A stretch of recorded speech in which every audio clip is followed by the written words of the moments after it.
Okay, it's been about a week, and I think that I'm actually finally ready to talk about the PS5 Pro. But to properly go over everything with the Pro, we kind of have to talk about what came before. And what came before was, as most people know, if you haven't been following, I don't know where you've been, the PlayStation 5 or PlayStation 5 Fat or the PlayStation 5 OG, whatever you decide to call it. So these launched November 12th, 2020, and I think the global launch was November 19th, 2020.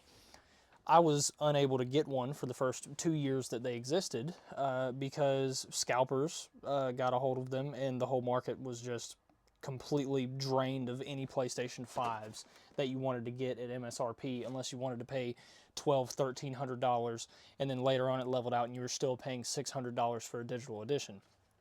I myself did not get my hands on one until August of 2022, where I paid $600 from a scalper for a digital edition.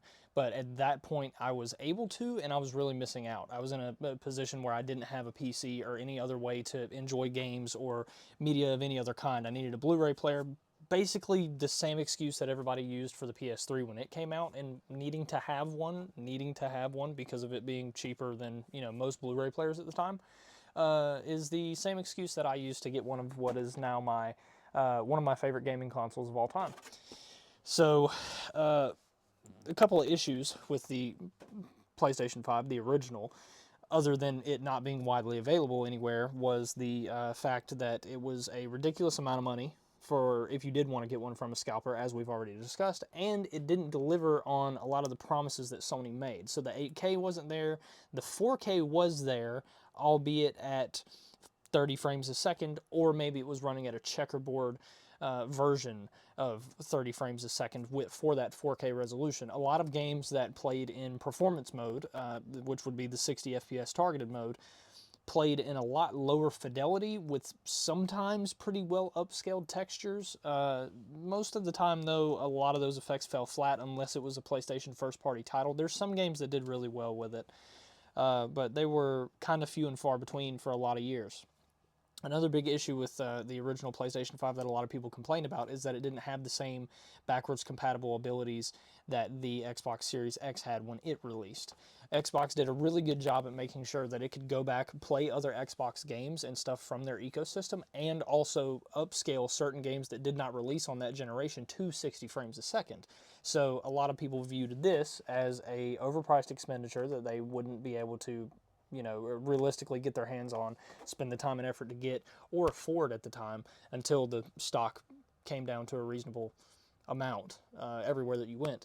But there were a lot of things that made the PlayStation 5 great. As messy as the launch was, as hard as they were to get, and as hit or miss as most of the titles were. Everything PlayStation first party titles were great on this thing. They ran amazingly. They used the SSD exactly how they said it would. There was still no 8K or anything like that, but I feel like that was just one of those marketing things that they kind of like hoped people would forget about because they're so busy like enjoying how good the new hardware is between last generation and this generation, because it was a big jump. But for a lot of PC players, it wasn't that big of a jump because we could already do it anyways if we so chose. And there were a lot more options as to how you could achieve that. So you weren't locked into an ecosystem to play your games, with Steam being so readily available. And you can run most games on a potato most of the time, depending on how well optimized they are. So the original PlayStation 5, for all its misgivings and all of its shortfallings, was actually a pretty good console if you were a huge fan of the PlayStation ecosystem. I mean, it launched with Astro's Playroom. You were able to go through and experience all of that, experience PlayStation history. And for people like me that grew up with the PlayStation 2, it was just so cool to see a lot of the old nods and a lot of the old traditions of PlayStation and how they view their ecosystem, and doing a retrospective of the past, what is now 30 years, which is kind of crazy thinking about it. I had the PlayStation 2 when I was a child. I wasn't a PS1 baby. I'm too young for that. I was born in 2000, but it's just crazy to me that it's 2025 and they're doing. Anyways, so yes, PlayStation 5 out of the way. So now I think it's time that we talk about another thing great that the PlayStation 5 actually brought to the table. The DualSense.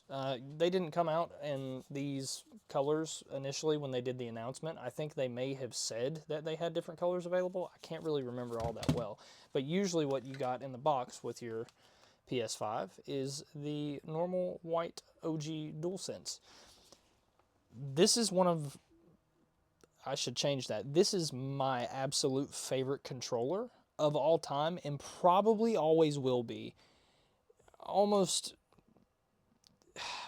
it's so hard to say. For a long time, the Xbox Elite controller was my favorite because it was obviously, it was an Xbox controller, so you could use it with PC super easily via Bluetooth, wired, whatever you wanted to do. It had the charging dock. You could switch your paddles out, your buttons, whatever you wanted to do. If you wanted different thumbsticks, you could do that, which we're going to talk a little bit more about that later. But the Xbox Elite controller for a long time was my absolute favorite controller for any game I could play ever, and it was basically the only thing that I wanted to use exclusively on PC, and if it would have worked for my PS4 at the time, I would have done it, and which I'm sure it could have. There's a lot of people that have figured out how to make stuff like that work, but I was not smart enough back then when it was something that I was looking into doing. The DualSense does a lot of cool things. If you've never experienced holding one, it's kind of one of those things where it's, if you were a PlayStation kid at least, it's so familiar that you can kind of just use it and turn your brain off. But that's not really where the magic comes from. So the touchpad works a lot better and does things a little smoother than what the original DualShock 4 did.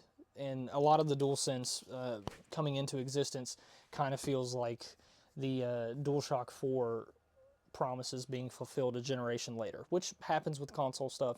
It's very common all the time, which we're about to talk about with the PlayStation 5 Pro. But the DualSense was extremely cool. I mean, the resistive triggers when you were playing Call of Duty and actually making it feel like you were shooting your gun, to playing Astro's Playroom, and just like on the DualShock 4, being able to feel the little guys rumbling around in there, all of that has been maximized and amped up, dialed to the nines on the DualSense controller. And if the DualSense controller is not enough for you and you want something like the Xbox Elite, well, thankfully now PlayStation, for a while now, just in case you're late, has an offering to fulfill that need. I, because I am a psychopath, own 2 of them, and once again, because they are my favorite controllers of all time, I feel like it's a necessity to own 2 of them. So this is the DualSense Edge. I'm sure you've seen it. If you want to know a little bit more about the in-depth specs and everything, you can find it pretty easily. So this has all of the functionality of an Xbox Elite controller, plus some extra stuff that's really cool. So a lot of people had the issue on Xbox Elite controllers of stick drift. I myself have been through 3 Xbox Elite controllers because of the same thing, and you can repair it, but it's super annoying. Well, with the DualSense, you pop this plate off right here, and you can just take the joystick module out entirely, if you so wish, and you can pay $20 for a new one and replace it yourself, which is super neat. Saves you a ton of money, saves you a ton of time, and as soon as they announced that and came out with it, I immediately bought the white version of the controller. And then later on they came out with a black version of the controller, which I was only hip to a couple weeks ago because I've been terrible at paying attention to things. I didn't even know the PS5 Pro launched a couple weeks ago, but you have a black version and a white version. The black, honestly, is my favorite because I can put my grubby little mitts all over it and it won't mess anything up. But the white is the OG, and I think a lot of people love it because it looks nice and sleek and classy. So with all that said, and we've covered all of the basic things for the PlayStation 5 and the DualSense and what they offered, we can finally talk about the something I've had the pleasure of spending a week with, the PS5 Pro. Super cool. I wasn't planning on picking one of these up. I'm not going to do a comparison of size or anything like that between the PS5 Pro and the original PS5. I don't really feel like that's necessary. There's plenty of videos about it on YouTube if you do want to do a more in-depth comparison. But in terms of power and promises, the PS5 Pro launched under my nose, surprisingly, because I usually keep tabs on everything. At the time, I was working on getting the PC built and everything, and I've built a lot of computers in my life, but this is the first one that I finally had that was like completely mine, where I did everything I wanted to do with every part that I wanted to get. It was the first time I had the opportunity to do that. So I was so focused on that that I missed this entirely when it launched, and I've only recently got one in the last week. After spending a week with it, I can honestly say that this has completely dethroned the PlayStation 5. I don't know when or if I will ever turn mine on again, Lord willing that this one does not die, because it is basically what the PlayStation 5 should have been, and you're going to hear a lot of people say that. Everything that was promised on the PS5 has been rectified and fulfilled on the PS5 Pro in terms of, just in my testing, resolution game versus game, performance game versus game, VRR, having like actual good, you know, sometimes checkerboarded, sometimes a little bit of ghosting. Not so much on an OLED display, but on an LCD you can kind of notice some lagginess there. I feel like patches will fix it. But in terms of graphical fidelity, the PS5 Pro absolutely fucks. It's absolutely great. If I could go back and play God of War Ragnarok again for the first time on this and just delete out of my brain what the gameplay experience was like on the PS5 base, I probably would, because this has changed a lot. Now, I've done some testing with PS4 titles because it's supposed to do the like upscaling feature and, you know, bump up some of the graphical fidelity and everything. It does tweak a few things, sometimes the textures, sometimes the sharpness, but it's extremely noticeable when you play PS5 games, and especially noticeable when you do PS5 first-party titles, which, once again, this isn't an in-depth breakdown. This is just me explaining stuff from my point of view and just seeing if the whole purchase was worth it or not. Because, whoo, buddy, I paid $600 whenever the PlayStation 5 was first a thing, and you couldn't really get them. This guy right here was unashamed to come out of the gate fucking swinging at $699.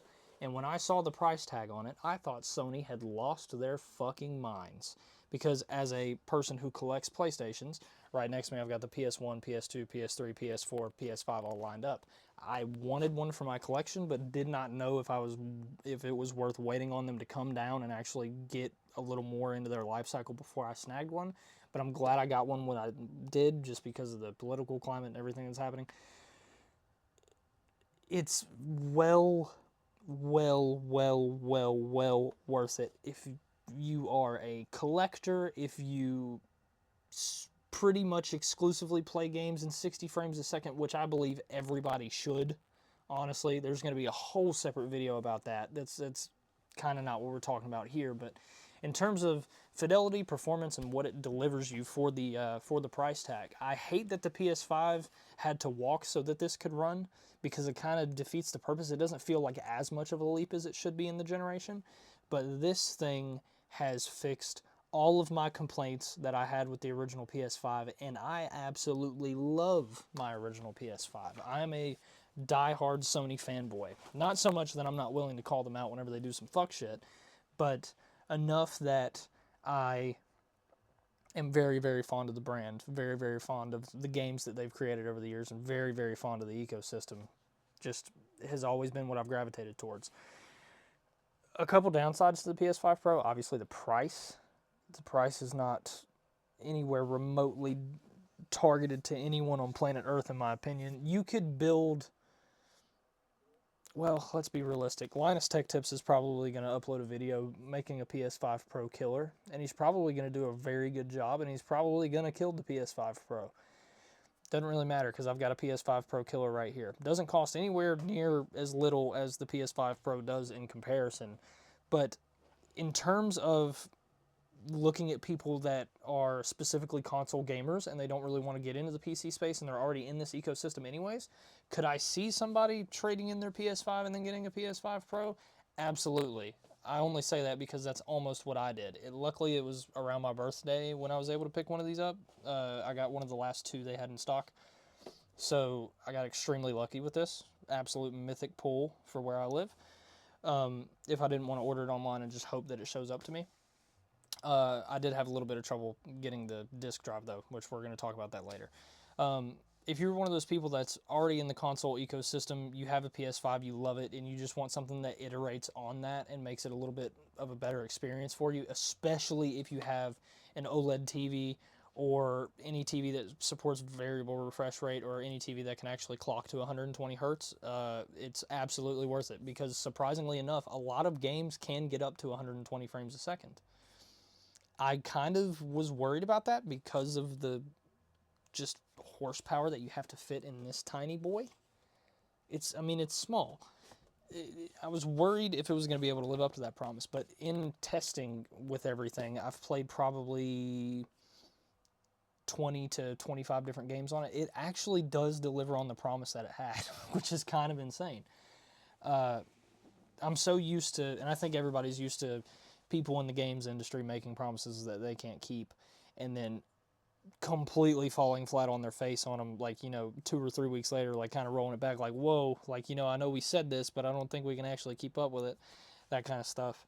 But I think this thing does absolutely great, and if you're a PlayStation fan, this is a no-brainer. If you have the disposable income to spend on it, a lot of people don't right now, and that's perfectly okay. This isn't one of those things that you're like, oh my god, I have to have it, unless once again you're a crazy person like me and you collect PlayStations. It's not really something you have to run out and buy. You could definitely just keep playing the regular PS5. They're probably still going to have fidelity and performance modes in every game from now to, the end of the life cycle. Hopefully. And hopefully everything moves to that 60 FPS benchmark and above when it comes to gaming. But once again, that's a topic for a completely different time. Now, let's talk about my least favorite part of this boy right here, this small, tiny monolith that costs about as much as what a used car would have costed in 2018. It's about $1,000 to get everything right here, and that's without the cutesy tootsy little vertical stand that they want to charge you another, I think, like $30 for. When it comes to the disc drive, not a big deal for some people, a huge deal for other people. I'm one of those people that it's a huge deal for. A lot of my collection is physical. I have a lot of physical discs. I like putting in physical discs to play games. Call me crazy, but I know what it's like to have a game that you love playing delisted from the online store and you can't get it anymore. It absolutely sucks. I don't want to experience it again. So I have physical backups of every single game that I have except for like PC exclusive stuff. It's just something I do. It's something I'm always going to do. I just like having my little collection. It is what it is. Getting a disk drive for this is 80. It blows my mind. So let me do the math real quick. So if you do a disk drive for this, let's see how much it costs. Okay, yeah, so right on the money. $79 for the disc drive to go on this, and it's not like I just bought it and I didn't know what it was. I already had points at GameStop. I just stopped by there because I could not find the disc drive anywhere. The reason for that, and I know that they come in stock and go out of stock all the time, a lot of people in my area, for some reason, have not bought the PS5 Pro. They don't care about that. They have just bought the disc drive. Smart, kind of. Stupid for the situation that we're in, absolutely. Doesn't make any sense. Why the fuck are you going to buy the $80 fucking disc drive just to, cut people out of that fucking bracket that actually want to get the console? But I don't know, people suck. It is what it is. But if you're going to pay $699, $799, so you're going to pay $790, some thereabout, before tax for something like this, you better make sure that you really, really, really fucking want it. And then it's really, really, really going to be worth it for you. If you're the average person, you don't care about frame rate, you don't care about fidelity, whatever, you just want to play your games, and you don't care what form they come in, just stick with the base. Get the cheapest one. Get the PS5 Slim. Get the original PS5 Digital if you don't care about physical games. Whatever you want to do, stick with that. That's perfectly fine. If you are a enthusiast with anything that comes to consoles or you collect, and you're actually going to use this thing and get the power out of it that you want, like you play a lot of Sony first party titles that you're a huge fan of, whatever, it's honestly absolutely worth every penny in that aspect. Do I think it sucks that it is priced this way? Absolutely, because shit rolls downhill and the corporate, machine needs to make their money. It sucks that it has gotten to this in terms of price, but for what it is, it do be worth it. If you're like me. I've seen a lot of people hating on this specifically because of the price, but you break it down a little further, it's a little more than that. When you're buying into the PlayStation ecosystem, you're getting the whole experience of it too. It's almost like Apple, and I feel like Sony is starting to learn a lot of those Apple practices, where you know, if you're not in their ecosystem, you're suddenly like not part of the cool club or whatever. You know, I don't think it has any of that going on right now, but I think it's definitely headed that way. And I know the console wars have always been a thing, and they're always like, you know, fucking Xbox is better, PlayStation is better. It doesn't fucking matter. Everybody wants to play games. Some games don't come out on this, some games come out on this. At one point in my life, I had Xbox and PlayStation, and I just really didn't care about Xbox that much because I was playing first party exclusives all the time anyways. I play a ton of other games, don't get me wrong, but a lot of my favorite games are first party exclusives from PlayStation. Sony has mythic polls when it comes to game studios and people making games for them. It's just a fact of life. I'm kind of making this video too to really talk about the fact that like I thought this was going to suck. I thought I was going to hate it. I thought I was just going to buy it to have it in the collection, and it was just going to be a stupid, ridiculous amount of money for something to just sit on a shelf. It's pretty much all I've turned on and played for the last week because it makes my PS5 games better. The old quality modes on PS5 are now the performance modes, or, you know, pro modes on the PS5 Pro. And the PS5 Pro is really just what the PS5 should have been all along. And I don't like the design as much. I don't like the like brake in the middle, like the turbo fins or whatever, to make it look like a Gran Turismo car or whatever the hell they did. I like the original better, but I mean, if you're not nitpicking that, it's actually, I mean, it's great. It's sleek. It's exactly what you would want in like your entertainment center or whatever, you know. And you can switch out the plates if you want to. There's different colors. Obviously, D-brand manufacturers plates for them, all kind of stuff.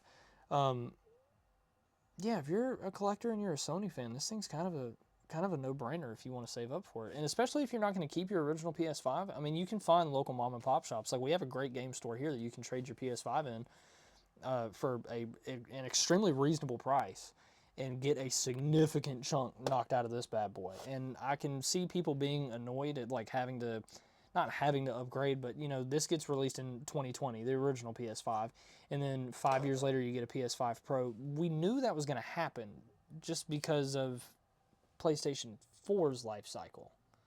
And I see a lot of people complaining about that. Well, the PS5 is so great, why do you need a Pro? Okay, the 4080 that's in that computer is great. NVIDIA still released a 5080. Does the upgrade make sense for everybody? No, not everyone. Some people are going to use it for encoding and video developing. Some people are going to use it for AI. Some people are going to use it, you know, specifically for gaming. Depending on the performance in each of those uses, it may not be a justifiable upgrade. But I could definitely see somebody that already has a 4080 using a rebate or whatever to upgrade to a 5080 just to knock the price down a little bit and stay current. You know, and I think that's kind of the argument here. You know, a lot of the hardware is relatively the same. I mean, especially with the ecosystem and everything, but I mean, you get realistic gains between the PS5 Pro and the PS5. I mean, you can watch Digital Foundry's videos. You can, and that's another thing too. A lot of games have updated this past week, which is really strange. In the same week that I get the thing, a lot of games have updated this past week to work really, really well with this. Whereas when I first got it Monday, it didn't. I don't know if I was just late on the patches. That could be what it is because, you know, the console's still new. It's still going through the rigmarole of like doing all the software updates and everything. But a lot of games run really well on this. And a lot of them, honestly, God of War Ragnarok being one of them, the performance on the PS5 Pro and the performance on my PC, which I'm running a 13900K and a 4080 Super, 32 gigs of RAM, all that good stuff. Killer PC, basically, for something like God of War Ragnarok. It runs the exact same. I can't tell a difference, legitimately, other than if I'm not using VRR. If I'm not using VRR, there's a huge difference. But, I mean, variable refresh rate helps you out in a lot of stuff anyway, so you could, you know, it's neither here nor there. I hate how Apple-ish Sony has gotten. That's my one big complaint. This is a great console, and I think a lot of people are just addicted to hating on shit now, unfortunately. And there's a lot of people that are going to see this and make fun of me because I bought one even though I've got all this other stuff. It's about the experience. If you enjoy it, do it. If you can and you know you're going to enjoy it, definitely do it. Don't let people tell you what you need to do and what you don't need to do. If it's your hobby and you want to invest in it and you want to chase frames, chase frames. It's all right. It's perfectly fine. A lot of this stuff is is, you know, in the eye of the beholder, whether you want to look at it as a absolute disaster or not. But I've seen a lot of stuff online of people like discouraging people from buying the PS5 Pro because it's like, it's a terrible upgrade, it's a shitty upgrade. Meanwhile, the same people have a 4090 are getting a 5090 right now. Brother, you're the same person that's telling you not to upgrade to this 5 years after the initial model releases are the same people that are upgrading their entire system every year, you know, fucking out of their own pocket. I would just, don't listen to people. If you see videos on this and you like this thing and you really want to get one, save up, get one, trade your old one in, get one. Whatever you want to do, doesn't matter. Just know that when it comes to having an experience on this thing and doing gameplay, which I don't do videos on that kind of stuff, I'm more just talk about things. You can definitely find other videos of how games run on this. Do your research. If you love it, get it. If you like it, you like it. If you don't, you don't. It is what it is. If you feel like it's a justifiable upgrade, go for it.